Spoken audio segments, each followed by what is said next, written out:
Hello and welcome to the first inaugural live Richard Ed Longbows video. Cheers, everyone. Yeah, up yours. Oh, what? I hope you can see and hear us. I'm sure at some point somebody's probably going to chime in that you can't hear us, or that you can't see us, or It's rubbish. Or it's rubbish. Well, they quite often say it's rubbish. I know it looks like we're looking down there, but the camera's up there and the screen's there, so it's tempting to look at yourself, isn't it? Yes, which I like doing. So I think there's a grand total of 3 of you watching. So hello, all of you. I could probably name every one of you if I knew who you were. Do feel to comment in the chat over there or over there, wherever it is, and we will endeavour to say hello at the very least and answer your questions. We're doing this live broadcast to celebrate 400 videos. We've done 400. We have done 400 live, not live. Almost 400 live. not live. Well, 399 not live videos. Yeah, but we were live. We haven't got artificial intelligence yet, have we? We're working on that. We're struggling with intelligence, let alone artificial. Yeah, I can hardly use my phone. So yeah, is anyone watching? Is anyone there? We've had one question already before we even started. Should we answer that? We should answer that, yeah. Hello, I'm going to probably butcher your name terribly. Hello to Hartmut Kleinjung. He says, hi, in your videos, I've often seen laminated staves with yew and bamboo or hickory, etc. instead of yew sapwood. Is it too difficult to find top quality yew staves even in the GB? And he apologizes for Google automatically translating his email. It's fine. That's pretty good, yeah. So hello, Hartmut, and thank you for the first question. Right. Well, the answer is yes. Yes is the answer. I mean, actually, I've got a bow here, and this is a bamboo pack. It's got a yew core. And the advantage with using pieces of yew like that is that you can use bits off the belly of a stave. The sapwood is rubbish. You can plane that off, cut that off, and actually use what remains in a center laminate or the entire bow, apart from the hickory. And the hickory is replacing the sapwood, because as we know, sapwood's very good at resisting tension forces and forms the outside curve of the bow when the bow is bent. And the orange heartwood, very good at compression. So here we've got bamboo replacing the sapwood. We've got a nice yew core, which is physically a very light wood. So when you shoot an arrow, the bow not only has to project the arrow forward, it's got to project itself forward. So if the bow is light, more energy goes into the arrow. And we've got lemonwood on the belly, which is a tried and tested wood, which is very, very good at resisting those compression forces. So we're able to use pieces of yew that may not make a whole bow in itself. Basically, what he's saying, he's mean, and he's using all those old bits of wood he's got lying around. We don't like they were going to do. You could have done anything. You could have burnt them, something useful. Yeah, but you will have them all eventually. Yeah, see, and you can do stuff like that. We don't like to waste anything. No, I mean the yew in there actually came from Oregon. From an old guy called Earl Ulrich, who died a few years ago. I think it was about 100. And he used to go up in the Cascade Mountains in Oregon and harvest this bow in the winter. He built a log cabin up there. He used to go and pack mules, I think, to go and collect it. And there's pictures of this cabin with about 7 foot of snow outside. I mean, he must have been a nutter. But he collected this wood, and he thought it was a gift from God. And he didn't like to waste anything. And when he died, we bought from him and had shipped over a lot of the yew that he had. And some of the grain is so tight, you can hardly see it with the naked eye. And really, that's what we're after. In the UK, a lot of yew grows very, very quickly. It's slow growing, but comparatively quickly compared with that at high altitude on poor soils where it does grow very slowly. Over here also it grows with lots of little side branches, knobbly bits, which you want to avoid. We're always getting messages on our internet on our internet. Our internet is full of messages. What is it called? We got to clean our internet out. It's not the issue. It's too full of. Our internet is too full of messages. Email. That's the ones. Email. We're technically minded. But we're working with bits of wood here in the medieval industry. We've poisonous use. Suddenly got to use all this stuff that we don't know. What was I talking about? I don't know. We've been drinking. This is a celebration. Those of you who are joining out 10 people watching us, you've got nothing better to do on a Saturday than watch us drink. We're celebrating our 400th video. This is the 400th video with a live video of us live, whereas the pre-recorded videos are not live. This is live. We're right here, right now. Right. We're always getting people contacting us on the internet or whatever it is. Our internet is full of people contacting us. Saying, I'm just cutting a yew tree down. It'll be wonderful for bows. We had someone today. Carry on. We had someone today. And very often it's either tiny little bow-sized branches they think is what you need for a bow. You need something 6-8 inches. I'm talking in old money here. That sort of diameter, which you then split, and you've then got a good combination of sapwood and heartwood. And you want about 1/4 inch, 5 or 6 millimeters of sapwood. A lot of the yew over here, you cut it, and there's great big thick sapwood on it. You've got to reduce. It's twisted. It's wind twisted. As soon as you split it, it turns. It can be full of knots and pins, which if you're experienced, you can work your way around and get over, which is why you end up with these really knobbly staves that end up with a real character bow, which is brilliant, but it's a lot of work, a great deal of work. And this is one we've had through I don't know only today, actually. Is that going to come through? It's probably too shiny. Bright. I'll make it less bright and it might come through. So we're always getting. There you are. That's a tree that somebody said they're cutting the bits off, and did we want it? Yeah. So we're always getting, which is fine. I mean, we don't very like nice to, of them. We don't like to waste the wood, but very often.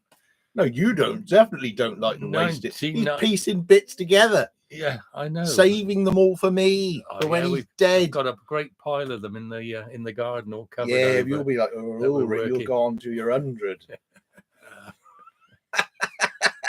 I see a helmet. Thanks a lot, and have a nice evening. You're welcome, Hartmut.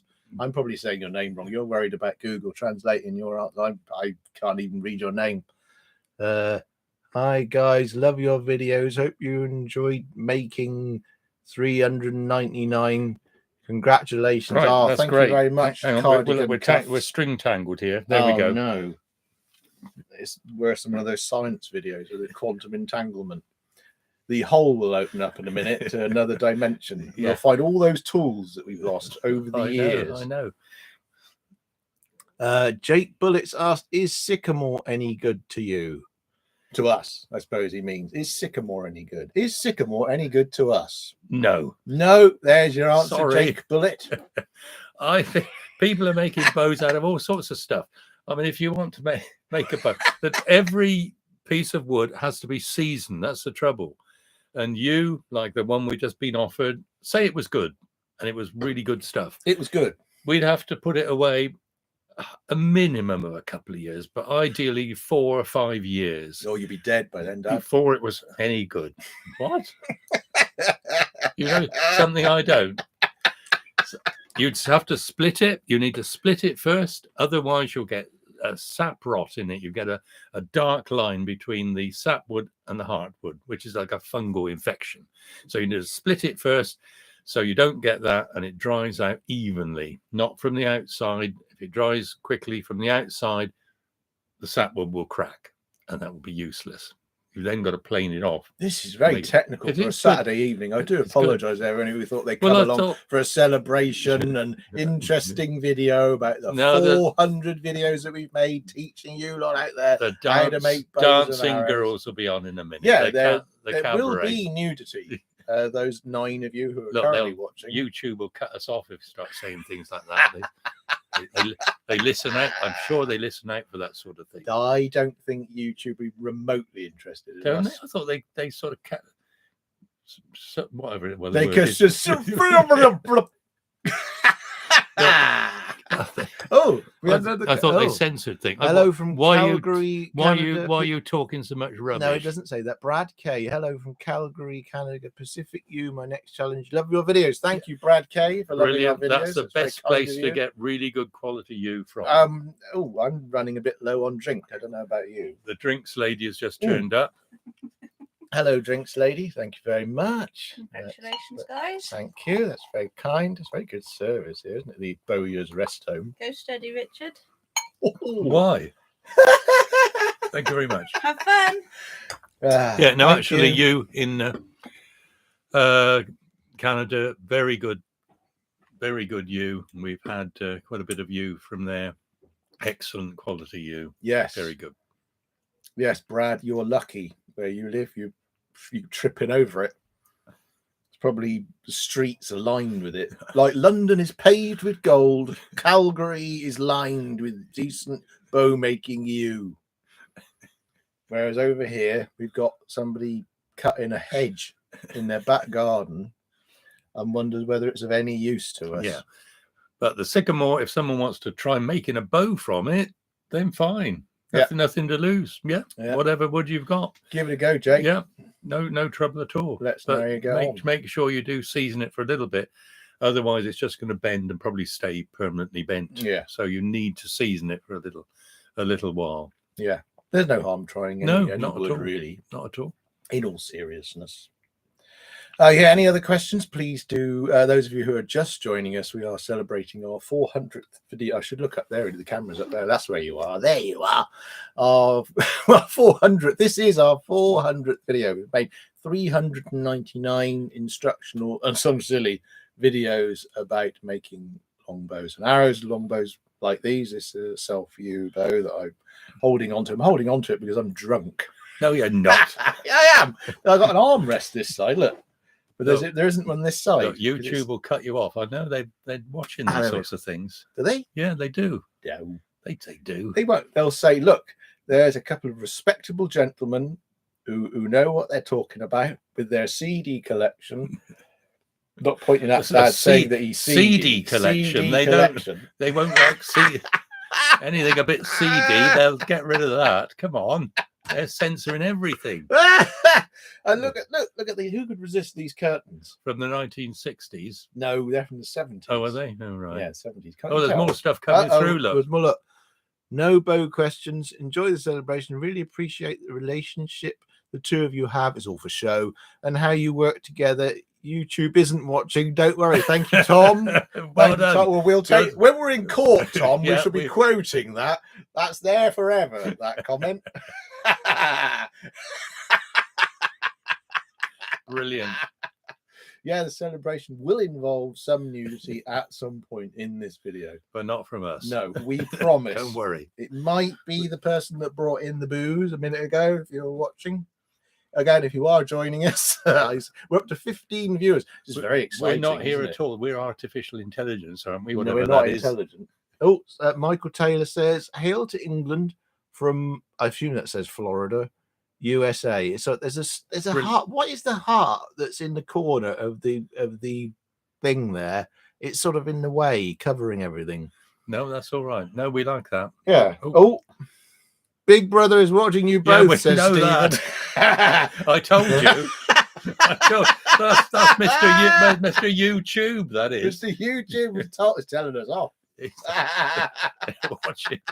Watching every move. I told you about that. He's watching it because he's a fan of our videos. Not because he cares about what we do or what we get up to or the CDs. CDs. Right, or the snuff DVDs that we've got. There's another bow I've got here. Look. Actually, Robocop. It is an 18. In fact, I'll confess, Big Brother, if you're watching, my parents let me watch this Robocop 18 video. What, when you were 5? When I was up, not far off. No, he didn't. They bloody did. You'll have to bleep that out, YouTube. Yeah, come on. You bloody damn that. Stop you beat that out. Oh, look, R.A.K. says Big Sister too. That's very forward thinking. It is. Well done. We are an inclusive channel. Brad K, may I ask between you two How many years of experience bow building and shooting? Wow. When did you start shooting, Dad? 1968, something like that. Well, 67, wow. mid-60s-ish. I started 1979. We had one of your first arrows here, which was about that long. Yeah, so I genuinely 4.5. I started. Yeah, you started at 4.5. So Dad started in the 60s. I started in the 70s, which is a really weird thought. That makes us sound like we're really similar in age. Really old. When did you start making bows, though? To answer his question. Oh, right. Okay. Probably the mid 70s. Yeah. That's when I was born. Yeah, that'll do. So you've always been in the garage my entire life. Making No wonder I messed up. Like, no parental guidance whatsoever. You were just out in the garage, ignoring me. Making up for it now. He has to put up with me all the time. I know. I started. Well, when did you start professionally, though, making the bows? Late 80s. I suppose. We started the business. Suppose so. Yeah. I mean, I haven't been doing it all my life. No. So probably 40 years. Yeah, something professionally. Yeah, and I've been something like that. I started professionally 1996, which is years ago. Yeah, because I mean, you were taken on as an apprentice. Yes. And that's probably the first time a father taken on his son as an apprentice longbow maker in 200 years. I was longer than that. 200 years at least. Because the craft had almost died out, and it was only a few eccentric nutters that kept it going. I mean, modern equipment had taken over, hadn't it? Eccentric nutters, fiberglass, and now carbon fiber. So modern materials had taken over, and the longbow had almost died out. But a few enthusiasts kept it going, and so there was a demand for bows, because a lot of the old bows, like this one. And this is probably nearly 200 years old. And this one was the sort of bows that people got hold of. They were very old bows and liable to break. And there were very few people actually making bows to shoot with. So consequently, there was a demand, not a huge demand, but there was a demand for bows, because there were separate tournaments for people shooting the traditional bow. So this one was made by Muir in Edinburgh. And we did do a video about the Royal Company of Archers, and Muir was bowyer to the Royal Company of Archers. We didn't do any impressions of the Scottish accent whatsoever. Not at all. And so he was their bowyer, and that was his job. He lived in the workshop up there, under the bench, and made bows. And this one is made from you, and it's probably getting on for good best part of 200 years old. Still has the mother of pearl arrow plate, stops the arrow wearing a groove in the side of the bow, because the yew is quite soft. We do the same now with our bows. We put that mother of pearl in there, which is a nice touch. This has got a sort of plush velvet handle, and then around the top it's actually got a bit of binding, but very often that was leather with gold leaf trim to it. Makes it rather fancy. Thanks, Stephen, for buying our booklet on making arrows. Very kind of you. Thank you very much. Michael Taylor, the Victorian triple laminate is superior to all else in my belief. There's contentious views there, Michael. You might have a few people arguing with you there on the internet. But you never know. On our internet. On our internet, the internet. We've got the internet here somewhere. I think it's this box here. I think this is the internet here. So we've got to be very careful with it. This is the internet. I don't understand any of it. What is it? It's like my mobile phone. It keeps going bleep, and I find out what's happening all over the world, whether I want to or not. Nathan, I'm not even going to say your surname because I couldn't pronounce that, has asked, has either of you, spelled Y-E-W, used other woods to make a bow, such as Osage orange? Yes, is the answer to that. Quite a few, funnily enough. We've used Osage orange as a self bow for a long time. And in fact, you don't use the sapwood on that. You remove the sapwood from Osage. So yeah, we've used Osage as a self bow and also used it as the belly wood with a backing of hickory or bamboo, probably hickory because it's a while ago since we used that material. But yes, we have Osage, which we bought in planks. There was some company brought some in from America, so we've used that, and I've also bought in billets direct from a guy in America who was cutting Osage. So yes, we've used that. What else we used? Elm. Used some elm. We made a couple of Viking copy bows from elm. One of them had a metal spike on the end, so when you ran out of arrows, you could use it as a spear or like a pike. Yes, that sort of thing. So you've got an extra protection once you run out of arrows. Yeah. So we've used elm, greenheart, ash. We've used ash. Bubinga. Doesn't make a bubinga. Yes, purple heart. Snake wood. Yeah, we got some snake wood. Ebony and ivory. Not completely. We put bits in the handle. bits of ebony and ivory. We're going to get sued now. You wouldn't better use that. Is so accurate to the actual song. That's very good. You wouldn't believe that we're going to get flagged now for how accurate that is. We've got more questions coming in. God. Michael Taylor, here in the USA, many tribes use Osage. They do, yeah. Yes, and I believe in certain places they use it as posts for sort of fencing. Yeah, it's a very tough wood. Sort of wood. And I think an old timer made a set of false teeth out of Osage. An old timer made it. Yeah, him. Don't get him to say Stagestes or Stagestes Strangler because his teeth go. Got these nice yellow teeth. But Osage is yellow when it's first cut, and then it darkens down to a sort of almost a chocolatey color. Makes your teeth look brilliant. If you can get your dentist to make you a set of Osage, you're laughing. Brad K says, yes, the sport here has almost died out thanks to guys like Howard Hill, Fred Bear. Your bows are fantastic. We'll have to come get one and get it fitted. We stole Kevin Hicks from Warwick Castle. And thank goodness. Well, you're welcome to there him. We are. The best place for him. You're welcome to Kevin. Yeah. In fact, we made Kevin's first bow. And I made his arrows, but he doesn't tell anyone that. But anyway. Good old Kevin. We love him. Yeah, really. He's great. We've got his picture up in our workshop. Don't throw darts at it. Tom Horton. Okay, more serious. Q. Oh, no. I was at an AGB record status shoot today, a Windsor round. One longbow man, one longbow woman, both got medals. How can we get more people shooting longbow? I shot bare bow for my sins. Oh, Tom. Well, you're right, mate. Frankly, it's exactly the same as any other sport. We see it going up and down and have done for an awful long time, as we just pointed out. If you've been listening since the start, Richard started shooting in the 60s, along with obviously me taught his wife and my mum.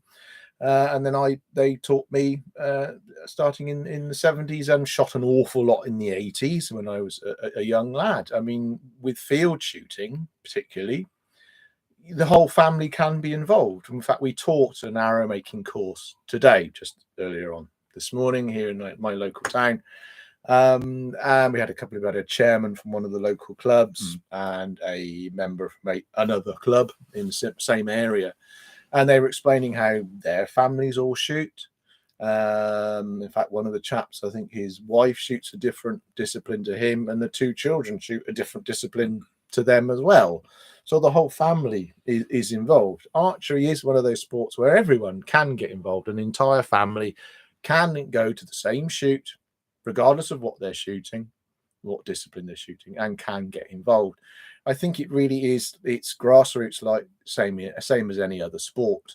A lot of things like football, rugby, things like that can often be seen as an aspirational sport. A bit like in the 60s when he grew up and was a guitar there. It was seen as something that, well, I'm going to be the next Hank Marvin, or I'm going to be one of the Beatles or something like that, which are very far off. It's very nice to shoot for the stars. But at the same time, it's got to be something that's actually attainable. And I think families are, parents or sports being taught in school is very important in regards to encouraging young people to actually take part in these things at a young age, and therefore get them early. Let's face it, all the takeaway companies, computer game people, all these other big companies, they all know that you get them young, they'll follow your brand for the rest of time. And so it's no different with sport. If it's not taught in schools, if families aren't teaching young people, if people haven't got access to these sorts of things, I mean, one of the problems that people were talking about today was having access to the grounds to be able to do it. They're having to share grounds with, say, the local rugby club or things like that. If you haven't got access to it, then sport is very difficult. Unfortunately, or fortunately, something like football, there are football grounds, particularly over here in the UK. I'm talking very UK centric here. There's a lot of towns here have got football grounds, but there isn't necessarily the same for archery grounds. But, I mean, getting people to shoot the longbow, I mean, it's always been there, and it's slowly increased. Because a lot of people are bit disenchanted, or the modern equipment doesn't have perhaps the romance of archery they were hoping for. It's all about high scores. So there are a number of people that want to shoot the longbow, and it is growing, but it's encouraging people to use it. And if you're in a club, a beginner's course will always be using modern equipment, and people are pushed down that route. And if you've got an archery club that's got members in it that shoot the longbow, then they can encourage other people to do the same. But if you've got a club that's all modern equipment and you turn up with your longbow, you're going to be looked on as a little bit of an oddity. Well, there is still a bit of a stigma. You need to find a club that's got plenty of longbow shooters. And if there isn't, you can join the British Longbow Society, which runs shoots around the country. You don't have to be a top archer by any means. As long as you've got an interest in the longbow, you can go along and shoot and join in with people of a like mind and chat about the longbow and realize that it's not just you that likes the longbow. There are lots of people all over the country. So British Longbow Society, look them up on our internet. The internet. Oh, that internet, there it is. Look it up on the internet and find the British Longbow Society, join them. The annual subscription is very small. You'll get a newsletter telling you what's been going on, and you'll get a list of tournaments throughout the country. There's the problem. Which you can go and join. And you get a newsletter, kids. Kids love a newsletter. Yeah, it's all in old-fashioned. On bit of parchment, written with a quill pen, so it's brilliant. So join the British Longbow Society when you're about 80, kids. That's the time to join. Look, Tom has replied. What a load of rubbish! My local field archery club is much more family friendly than my target club. You've said it yourself, Tom. Exactly. Appreciating responses. Thank you. You're both prestigious makers. Maybe we need cheaper longbows for youngsters. Well, we do that. That's one of the things we do. We make basically a half-made longbow so that at least you can encourage the adult to help the child make their own longbow. So we've done half the work for you. It means we can use his mean bits of wood that are too small to make anything for an adult-sized bow. So we're doing our bit for that. But I think you mustn't knock the modern equipment or what a club can provide. It's how you would have learned. You didn't learn. Your dad didn't learn with a longbow. No, he'd have gone to the club and he'd have used the equipment. Modern the club equipment. Had, it would have been modern equipment. I mean, and also you can't force people. Kids are either going to say, "Oh yeah, I enjoy archery," or they're not. It's the same as any other sport. But someone's mentioned about epay.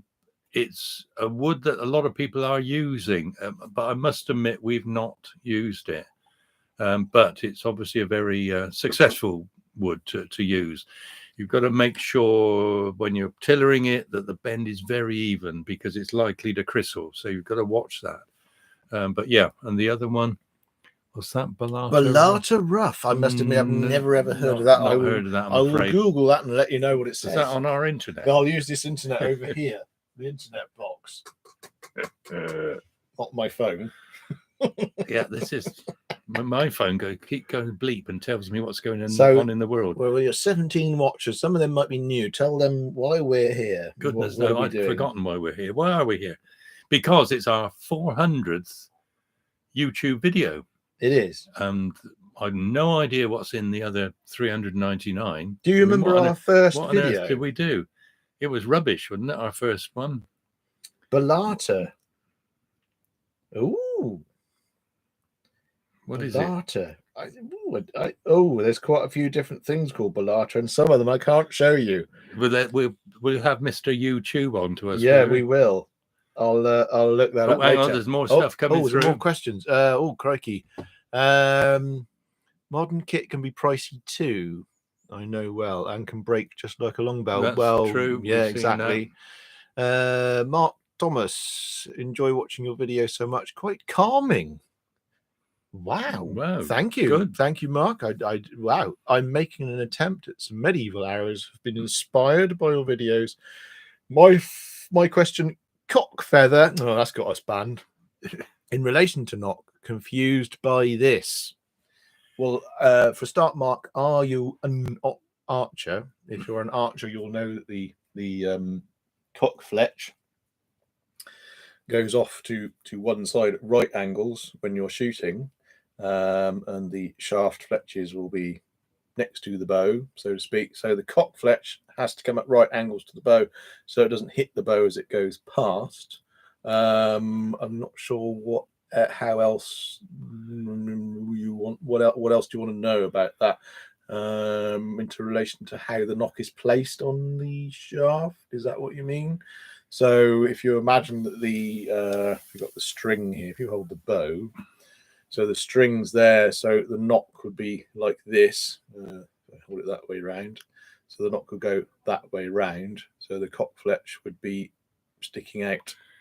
Yeah, it's the same as any arrow, really. Yeah. But with longbow or whatever, a bow, it's always the same. Yeah. So when you put the horn insert in, assuming you're doing that goes in with the line of the grain. So if you look at the end of the shaft, you'll see the lines of the grain, and you put the horn in along those lines, so that when you actually cut the knock, you're cutting across the line of the grain, which makes it stronger, and the horn obviously reinforces it anyway. So when you put the cock fletch on, it should be so when the arrow is in the bow, you can look at the spears of the grain running forward, and that's ideal. So as you look down the arrow when it's on the string, you can see those lines of grain running forward. The theory is if the arrow should break, then it breaks along those lines of grain and shoots upwards rather than down into your hand. Whether that's actually what happens, I don't know, but there's no harm in doing it. But yeah, so put the horn in with the lines of the grain, and then when you cut your knock, you cut across it. And then, as Philip says, the cock fletch has got to be out at right angles, as with any arrow. I mean, we have put it in a few of our videos. I've obviously realized after 400 videos, it might not be necessarily easy to find exactly the video that you need. No, we do have a website, www.howtomakealongbow.co.uk. The videos are there in some sort of series, so it might be easier to find the one that you want there. We could perhaps do a more in-depth video on aligning and explaining that if we haven't already done so. I say after 400 videos, it's a bit hard to know what we've done and what we haven't. So I say this morning we've done a course for 4 people on making a medieval arrow from the square section, planing it down to make it round with the horn insert, putting the fletches on, cutting them to shape, binding them on, and then putting one of Hector Cole's hand-forged long bodkins on. There we are. So that's the setup. Quite simple. Black & Decker workmates to hold the shafts, different arrowheads there, box of various arrows. bows. Just a few bows, just to make it interesting. And we talked about the Battle of Crecy, because this is in Wales, and the Black Prince, Battle of Crecy, took with him probably 5,000 or 6,000 archers, mainly from Wales. And the Welsh were very renowned for their ability with the longbow, and he took with them 5,000 or 6,000 archers to Wales, or from Wales to France for the Battle of Crecy, and they were up against 15,000 Genoese crossbowmen, who they defeated, and there were, I don't know, 30 or 40,000 French knights and men-at-arms against 5,000 or 6,000 English men-at-arms.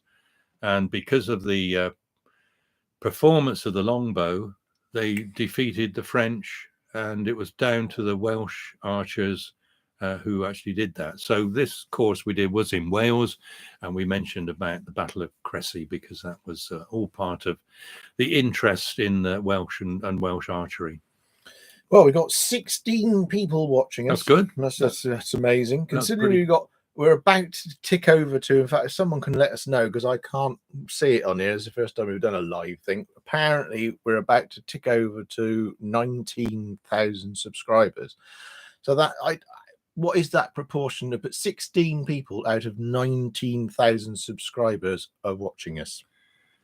Yeah, it's a tiny proportion, but thank you. You are the people that are keen. Yeah, someone's still here talking about the cockfletch. Yeah, and compound. Yes, I think it would be up because you can have these rests that fall away.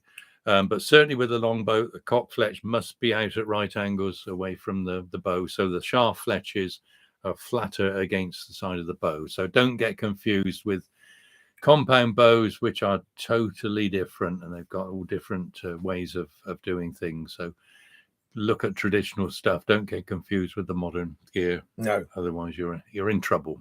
Good luck with not getting confused with the modern gear. I know. So yeah, can someone let us know, have we ticked over to 19,000 subscribers yet? I can't see on this live thing whether we have or not. That'd be nice to know. It'd be good to do that on this occasion. For those of you who are just joining us on the live stream, this is our 400th video. That's why we're doing this. I doubt we're going to make a habit of it because we don't know what's happening. We think people are seeing us because people are writing questions over there, so we assume this is working. I don't know whether this video is going to stay on the channel once I click end stream. I have absolutely no idea. We do appreciate you all coming along. Good. That's great. Thank you very much. Thank you for joining us. As you can see, we've been drinking for some time. For hours now we've been drinking. I don't think more stuff coming through. Hi from Tasmania. Happy 400. Thank you, Taz Tiger 91. What happened to the other 90? Graham Welby still says 18.9 thousand. Oh, well, thanks for looking, Graham. I do appreciate that. Perhaps encourage people, Graham. Say, phone up all your family now. Say, hey, subscribe to Richard Head Longbows. Have you seen the videos dealing with arrows piercing armor?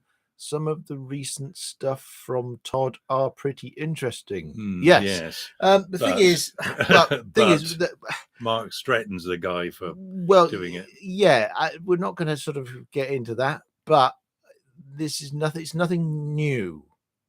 Suffice to say, as we pointed out earlier on, we were doing a lot of this in the 80s, and none of it's particularly new or different to what was found out a long time ago.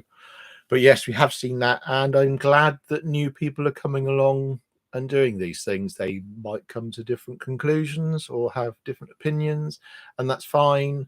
But don't forget, the internet is a place where things happen that might not be all they crack up to be sometimes, if you know what I mean.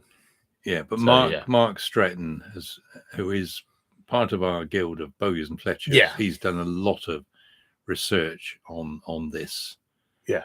But there are other people who've jumped on the bandwagon producing videos showing penetration or not penetration, as the case might be. Yeah. But But we're not going to get into that. But the longbow worked. You've only got to look at, as we said, Battle of Cressy, all those Battle of Agincourt, and there are chroniclers at the time who were at Agincourt who actually wrote down what happened. And the longbow certainly worked. It penetrated armor.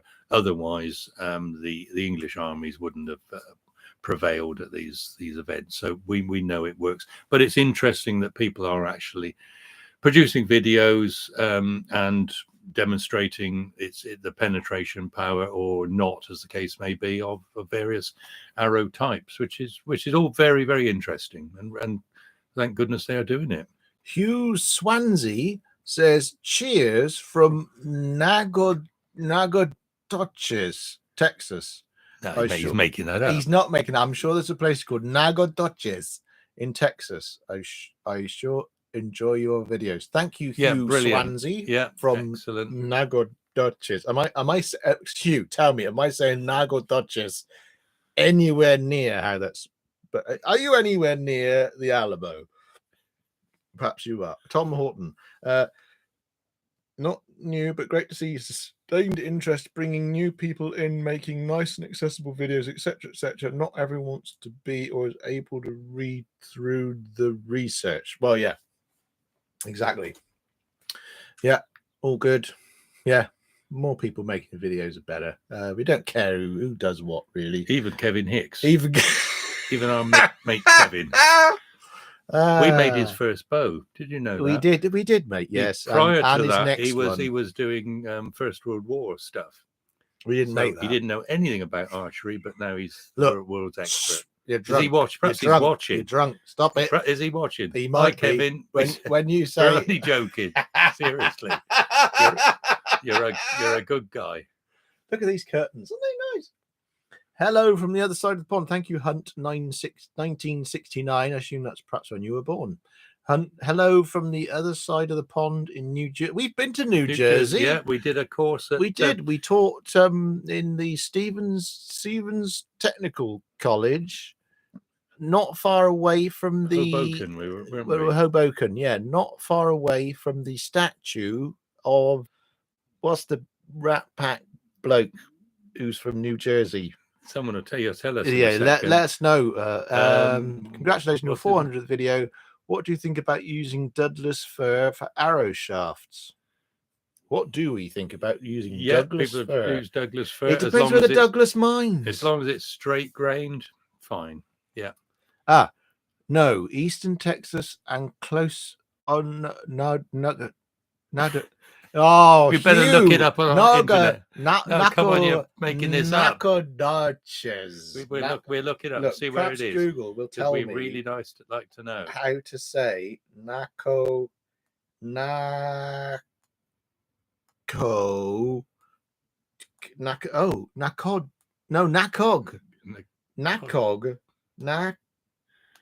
We thought Welsh names were difficult enough. Doches. Oh, no, I've spelt that wrong. Nacogdoches. We thought this was going to be easy, this video. Nacogdoches, city in Texas. Yeah, brilliant. We can be there in 1 day and 10 hours if we fly right now. Can we come and visit? Is it hot there? Oh, wow, it's 31 degrees. Great. Wow, that's a bit too hot. We're on our way. Wow. Where's the plane go from? Heathrow. County seat of Nacogdoches County. 2020 year census. City population of 32,000 people. Wow, it's quite big. Frank Sinatra. Yes, well that's done, it. Thank you. That's it. Hunt 1960. Thank you. We were in Stevens Technical College, and we did an arrow making in the 1990 bow making. There's a load of them made bows. That was 1997. We were in Hugh Swansea, 94. You're 94, Hugh. Really? Wow. You'll probably outlive him. Look at him. He doesn't look very healthy, does he? Mr. Akers said, I find Douglas fir is heavy for stiffness. At least the clear fir available to me in Los Angeles a few years ago.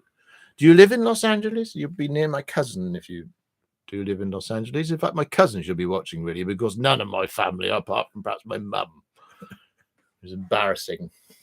All my family should be commenting there. But these are all my friends, YouTube friends. Where are they? Isn't that nice? They're there commenting. Look, no, it's good. No, it's good. Hunt 1969 told us it was Frank Sinatra. Yeah, no, it's clever. Isn't it? It's very really clever. We can ask people anything. News. This is how AI works. You think really it's a clever algorithm? We are AI. AI We're not really is here. a room full of drunk people. So when you go on to DALL-E 2 or whatever it is, or Chat GPT, it doesn't go to a computer. No, it goes to a room of English people who are drunk. Look, there's more stuff coming through. 25 miles north 20 of miles City north of Hall. City Hall. Oh, Brilliant. Wow, okay. Oh, there we are. I'm on a guided walk at Tewkesbury Battlefield tomorrow. Oh, wow. Okay. Mark's going to Tewkesbury. Imagine the longbow proved its worth there. I'm now obsessed with feather binding. I need help. I bet you do.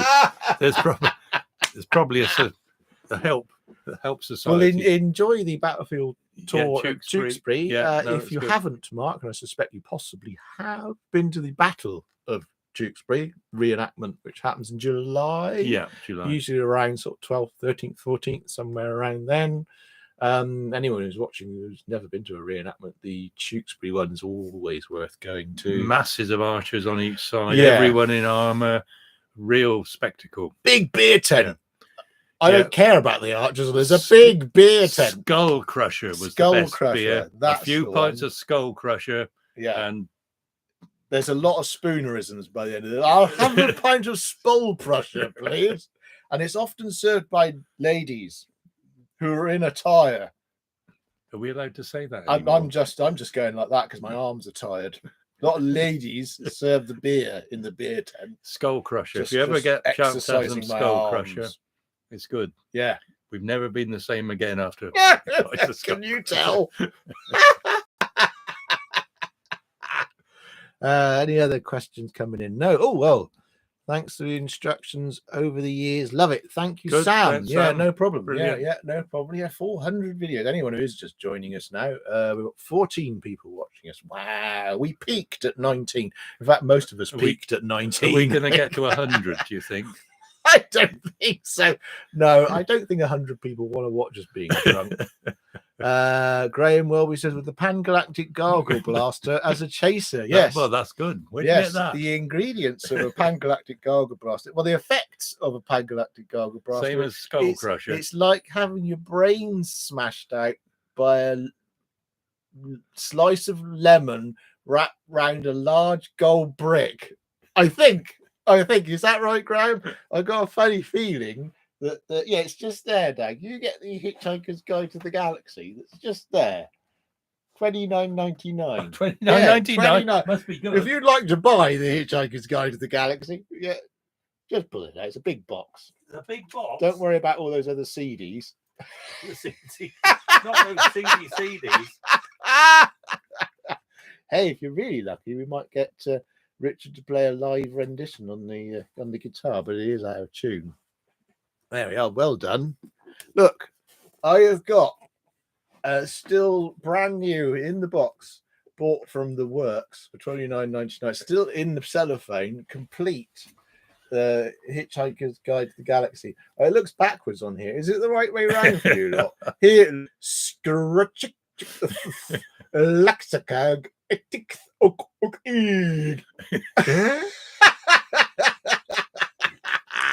Mr. Akers, thanks England for Douglas Adams. Yes, well, you're welcome. He was one of our best exports. I'm sorry he's dead.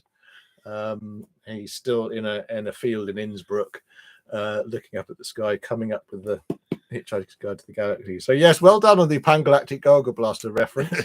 That's an excellent drink. One that I'd love to have, I think. Or a small piece of fairy cake, for those of you in the know. There you are. Right, we've got 15 people watching us. 18 people watching us. Getting up to 100. Wow, this is fantastic. Can anyone give us an exact number of any? Oh, I'm not 94. Oh, I'm no. not 94 years old. What I meant was it's 94 degrees. No. Oh, God. 94 degrees, not 94 years old. I'm terribly sorry. I've heard of the 3 degrees, not about 94 No. degrees. That was a much bigger outfit. I'm so sorry. We assumed that you were 94. I'm so sorry. I'm very sorry. He's only 12, I expect. He's To be on the internet. He's got to be. He's got to be, yeah, to really use internet.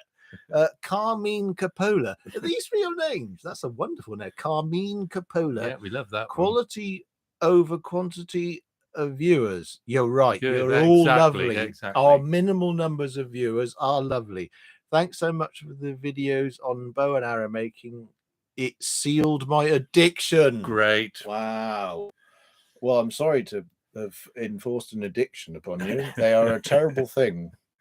And there are ways of that addiction us money. No.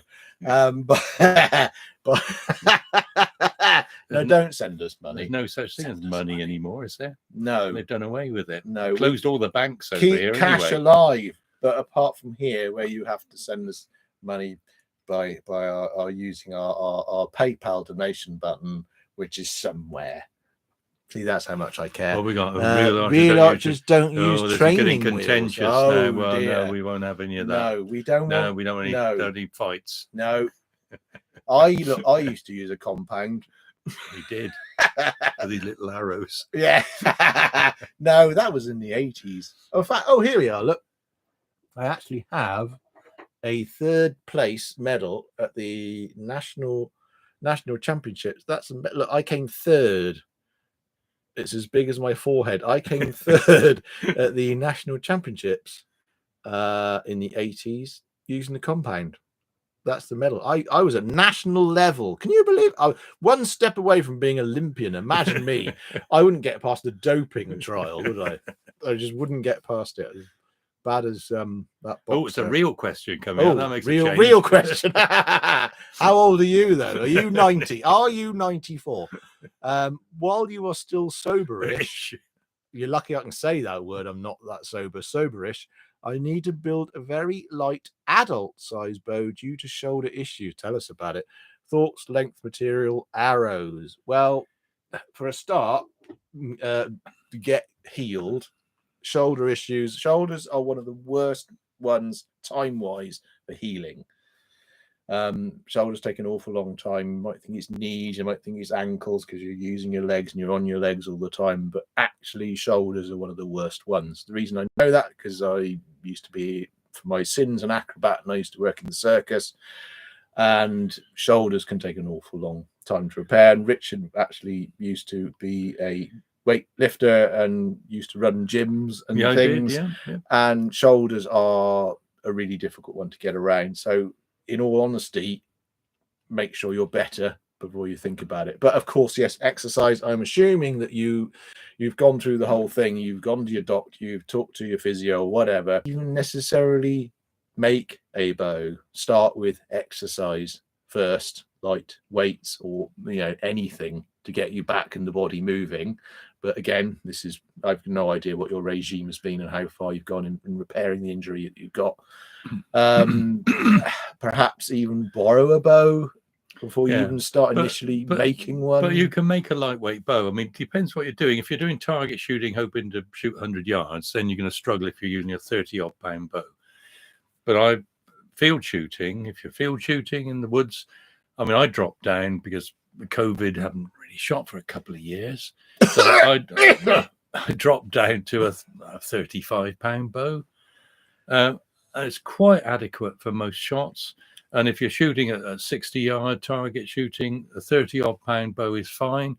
The longer it is, and you want to make sure it's at least 6 foot or perhaps a bit longer, it makes it easier to draw.